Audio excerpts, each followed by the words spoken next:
Commander of the U.S. Strategic Command STRATCOM, Air Force General John Hyten, said he would refuse illegal orders from President Trump, according to CBS. "I provide advice to the president. He will tell me what to do, and if it's illegal, guess what's going to happen? I'm going to say, Mr. President, that's illegal," Hyten said at the Halifax International Security Forum in Nova Scotia. "And guess what HE's going to do? HE's going to say what would be legal. And we'll come up with options. It's not that complicated." One more thing: Trump does not plan to pay for those who served exclusively during the campaign, per Bloomberg, including Paul Manafort, Richard Gates, or George Papadopoulos, all of whom were indicted last month. "The challenge, even if we develop this kind of defense, the risk is that the phase is so short, about a minute or so, that the US probably wouldn't be able to reach the missile in time, and if we falsely detect a nuclear launch but it's actually just a test, we risk provoking North Korean retaliation." Go deeper: how the US is prepared to handle the North. This also matters because one GOP congressman told reporters a week after the church shooting that he worried the trend of not updating these databases is a bigger problem than we've seen.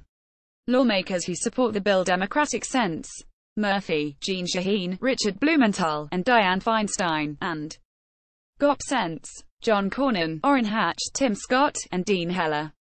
GOP senators won't have to worry about supporting what might seem like a gun control bill.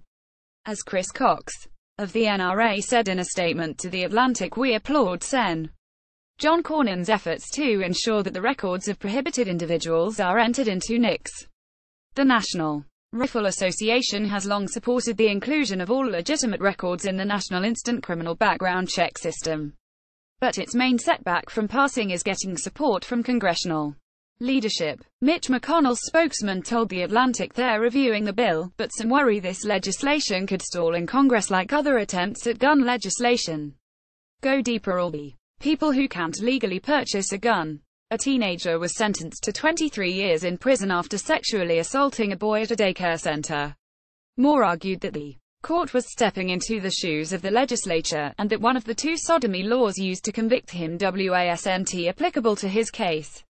He argued against a man's life sentence, saying life imprisonment without the possibility of parole for a non-violent, drug-related crime reveals grave flaws in our statutory sentencing scheme.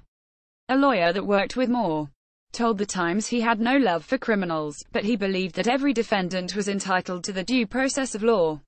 How it works: Homeland Security investigations used cell site simulator over their technology, which acts as a cell phone tower, making phones in the area connect to them. It can be used to track down a suspect if authorities already have their phone information. In a 2015 policy, the DHS said law enforcement agencies had to receive a warrant before using the cell site simulators, and required them to delete data immediately after a mission. But how law enforcement uses the devices, including how often and under what circumstances, is still unclear, per BuzzFeed. The unicorns have preferred to raise funds behind closed doors. Just 32 have gone through with initial public offerings. Large companies like Uber Technologies, Dropbox, Lyft, Spotify, and Airbnb have so far spurned the public market. As the private companies become household names, they face questions about their workplace cultures, business models, and valuations. Why it matters: the unicorn experience is teaching us an unexpected lesson. The public markets remain the best place to achieve long-term corporate success.